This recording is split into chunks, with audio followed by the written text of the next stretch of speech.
everyone, I, Mrs. Nalini Lothe, welcome you all in my online English class.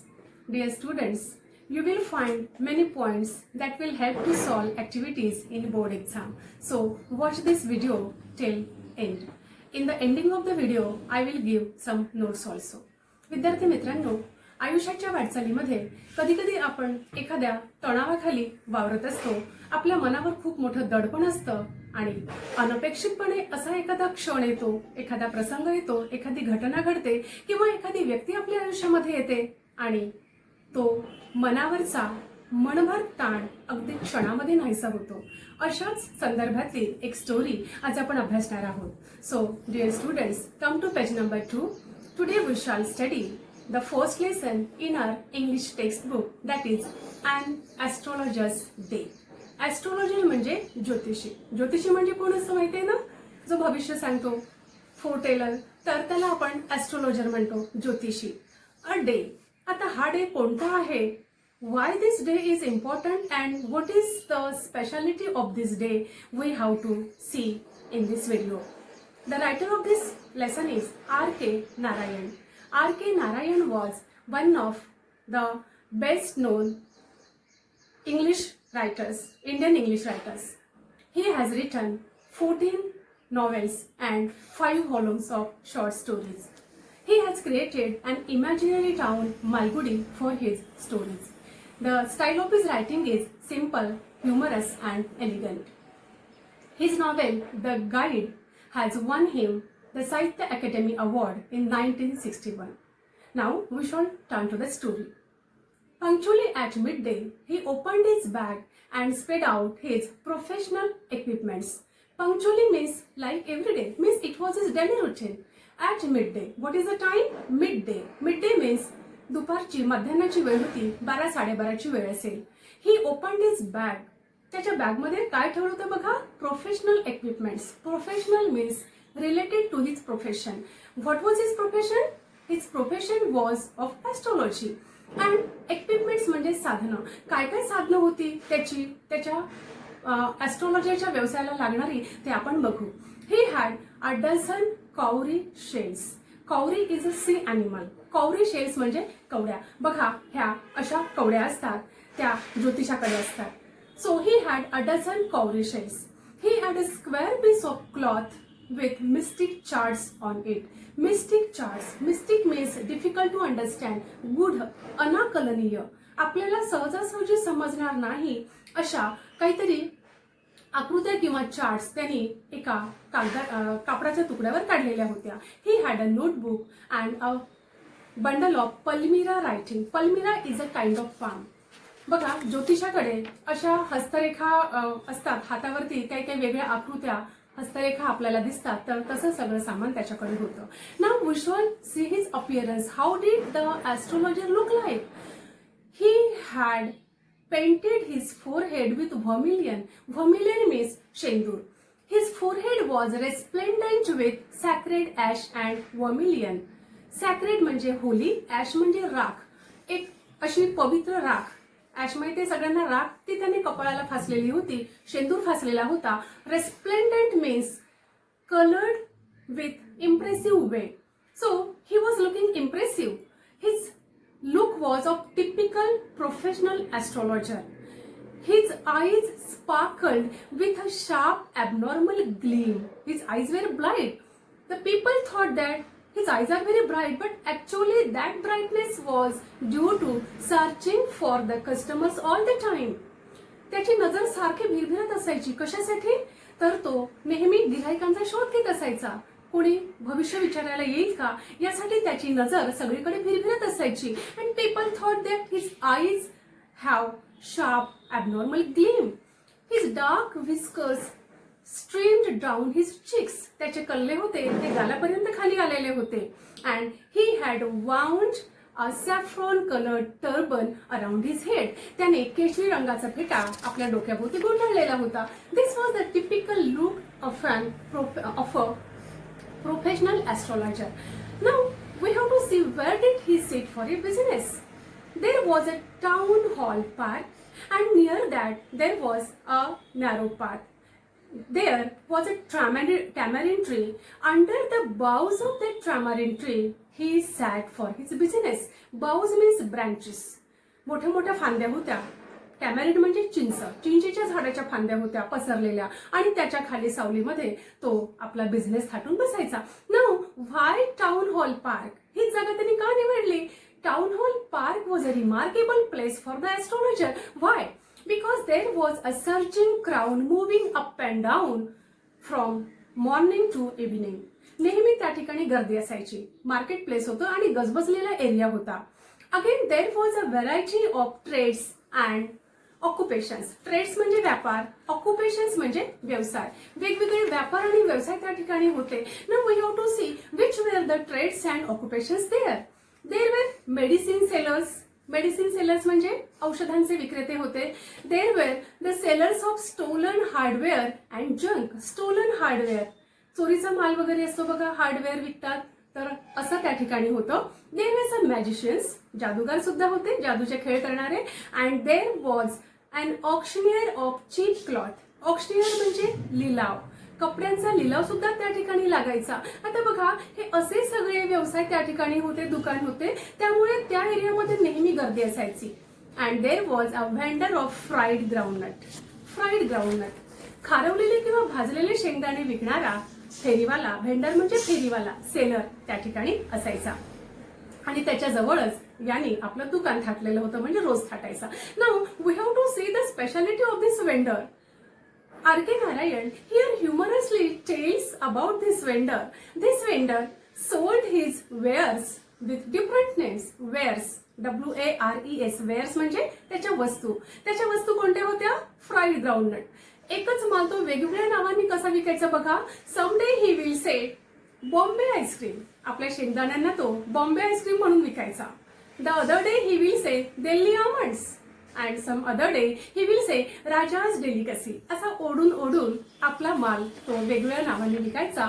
And therefore there was always crowd. Many customers came there and this crowd helped this astrologer very much. आता लक्षात घ्या, शेंगदाणे जे भाजले किंवा fried groundnuts असतात, तर हे घेऊन सहसा घरी जाणारे लोक कमी असतात, तिथेच उभे राहून खात असतात. आणि म्हणून खाता खाता त्यांचं लक्ष बाजूच्या ज्योतिषीकडे जायचं आणि ते त्याला ज्योतिष म्हणजे भविष्य विचारायला यायचे. मित्रांनो बघा, आपण बघतो जे पास्ट आहे, आपलं पास्ट आहे म्हणजे भूतकाळ आहे, त्याच्यावरून आपण सहसा काही शिकत नाही. We do not look at our present but we want to know about your future. जे अजूनही घडलेलं नाही किंवा जे आपण आपल्या प्रयत्नांनी काही चांगलं करू शकतो, माणूस त्याचा विचार करत नाही, पण त्याला जाणून घ्यायचं असतं की माझ्या भविष्यामध्ये काय लिहिलेलं आहे, माझ्या हातावरच्या रेषा कशा आहेत. And therefore many people were interested to know their forecast and therefore they came to this astrologer. आणि हा फेरीवाला असल्यामुळे, बाकीचे दुकानं असे असल्यामुळे त्याला त्याचा खूप जास्त फायदा व्हायचा. He had started his business in the light of other people. म्हणजे त्याचा स्वतःचा दुकानामध्ये स्वतःचा लाईट नव्हता.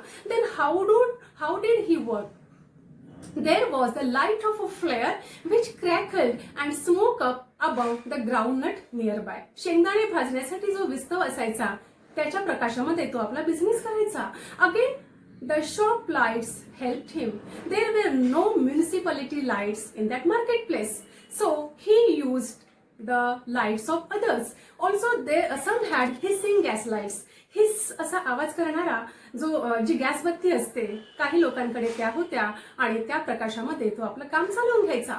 Again there were some naked flares struck on poles. Also some people or shopkeepers had old cycle lamps, and in this way he did his profession in that light. Now the question is that the people generally use or prefer bright lights. Then why did this astrologer preferred dim light? त्याला dim light मध्ये का व्यवसाय करायचा होता? See here, actually he was not a professional astrologer since the beginning.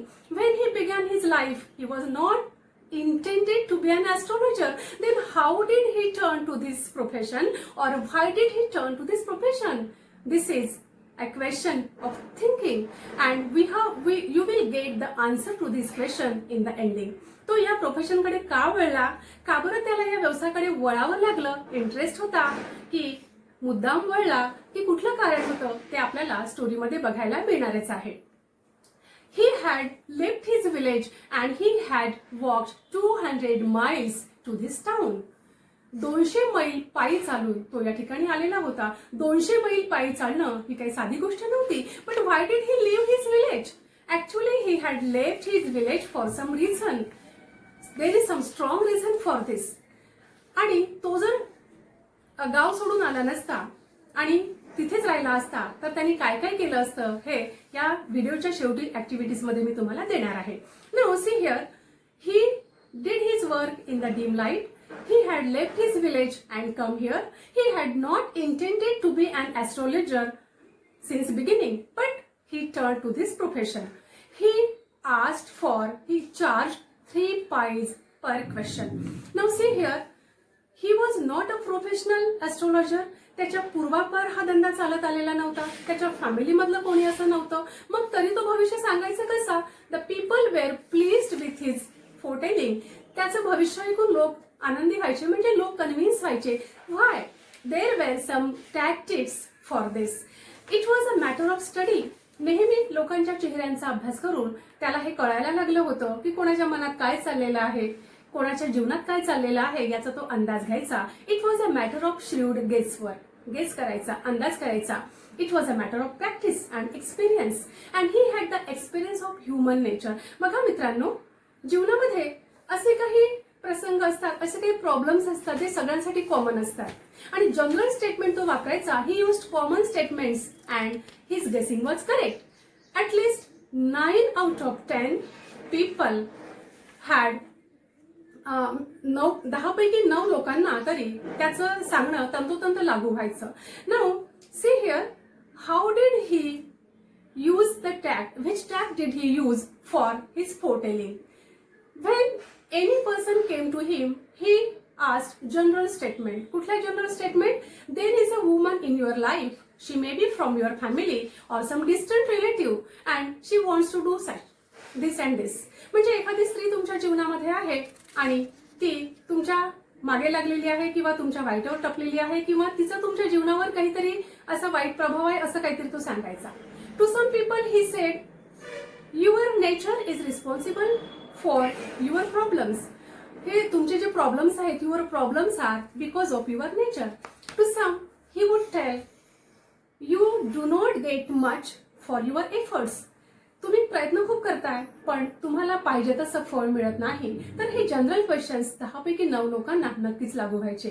And in this way he won the confidence of people. लोकांना वाटायचं याला कसं कसं माहित आहे माझ्या जीवनातलं. आणि महत्वाची गोष्ट म्हणजे काय होती बघा, he was a silent listener. Silent listener means he did not open his mouth at least for 10 minutes. तो जेव्हा त्याच्याकडे कस्टमर यायचा तर 10 मिनिटापर्यंत त्या कस्टमरला बोलू द्यायचा, स्वतः तोंड उघडायचंच नाही. बघा, त्या लोकांना सुद्धा कस्टमरला वाटायचं की अरे हा आपल्याला सिंपथी दाखवतो, सहानुभूती दाखवतो. Actually he had not sympathy for anybody. It was his profession. बघा, जीवनामध्ये आपण बघतो की तुम्ही जर कोणाला आपले प्रॉब्लेम नेहमी सांगत बसलात तर लोक तुम्हाला अवॉइड करायला लागतात.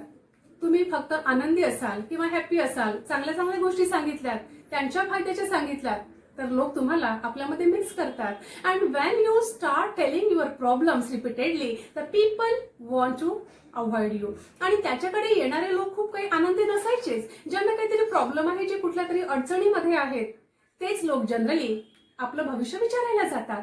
And he took the benefit of this things and therefore he listened silently at least for 10 minutes and this got enough stuff means material for him to tell the advice.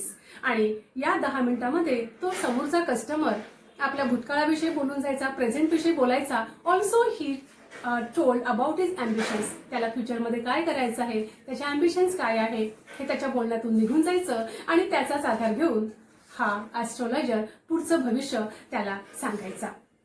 In this way his profession of astrology was going on. Now there was a turn in his life. Which turn is that and how did he turned to this profession of astrology. We have to see in the next video.